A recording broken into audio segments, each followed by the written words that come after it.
Weekly Neutralizer News Report. Magandang araw Pilipinas, kasama ang mga Neutralizer Aguila Troopers, aming ihahatid ang mga balita mula sa isang linggong kaganapan sa 73rd Infantry Neutralizer Battalion, 10 Infantry Aguila Division, Philippine Army. Ako si Aguila Trooper J. Garcinila, tutok na sa Neutralizer News Report. Weekly Neutralizer News Report. Headlines.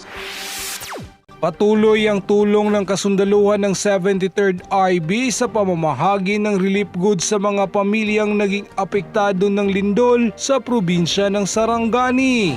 Nakilahok ang kasundaluhan ng 73rd IB sa isinagawang LCAC Information Drive Awareness sa Santa Maria, Davao Occidental.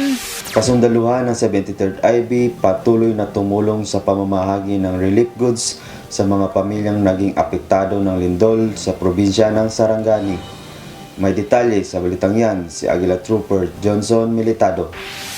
Patuloy na nagsagawa ng intensified humanitarian assistance ng iba't ibang sangay ng gobyerno, partikular na ang Department of Social Welfare Development o DSWD at sa suportang binigay ng GMA Kapuso Foundation, a non-government organization. Katuwang ang kasundaluhan ng 73rd Infantry Neutralizer Battalion sa pamumuno ni Lieutenant Colonel Jai Christian P. Mendoza sa mga naapektuhan ng magnitude 7.2 na lindol sa probinsya ng Sarangani Province. Layunin ng mga kasundaluhan na patuloy na maipaabot ang tulong sa mga kababayan nating naperwisyo ng matinding pagyanig at pantay na may padala ang relief goods maging sa mga pinakamalayong lugar. Samantala naman ang DSWD Region 12 ay namahagi ng mahigit sa 1 milyong peso na financial assistance sa mga apektadong barangay ng Sarangani Province. Nasa 153 ang nabigyan ng 5,000 peso para sa partially damaged at 24 na pamilya naman ang nabigyan ng 10,000 para sa totally damaged. Umabot rin sa 573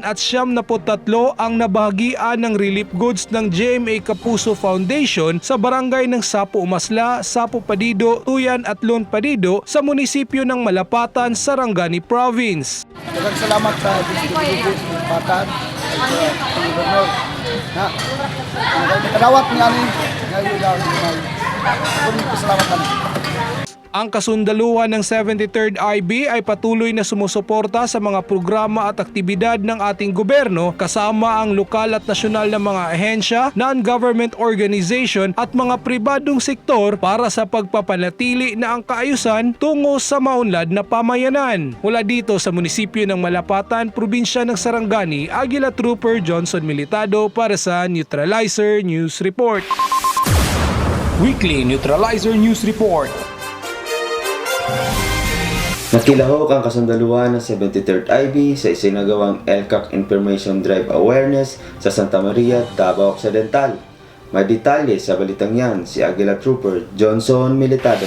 Matagumpay na nakilahok ang kasundaluhan ng 73rd Infantry Neutralizer Battalion, 10 ID Philippine Army sa isinagawang Local Communist Armed Conflict o LCAC Awareness na bahagi ng programa sa kabaranggayan sa pangunguna ng opisina ni Honorable Claudio Benjamin II Dinco D. Bautista, Mayor ng Santa Maria, kasama ang lokal at nasyonal na mga ahensya ng gobyerno na isinagawa sa Barangay San Antonio, Santa Maria, Davao Occidental. Ito ay isang mahalagang pagtitipon na dinaluhan ng nasa mahigit 500 partisipante mula sa mga barangay na dating may presensya ng mga komunistang grupo. Ang ginawang aktibidad ay naglalayon na maipaalam sa mga mamamayan ng mga mahalagang impormasyon na programa at mga proyekto ng pamahalaan at ang kasalukuyang sitwasyon sa usaping pangkapayapaan. Kasama din ng kapulisan ng Santa Maria sa pagbibigay ng mga mahalagang impormasyon tungkol sa pagpapanatili ng kaayusan sa lugar.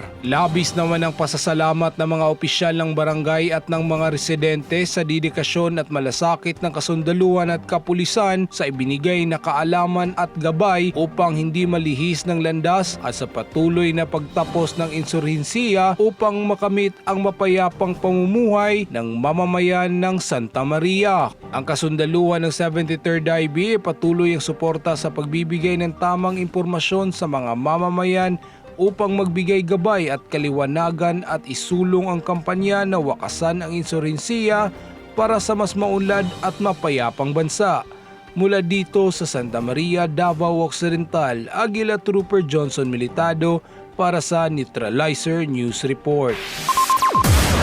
Weekly Neutralizer News Report.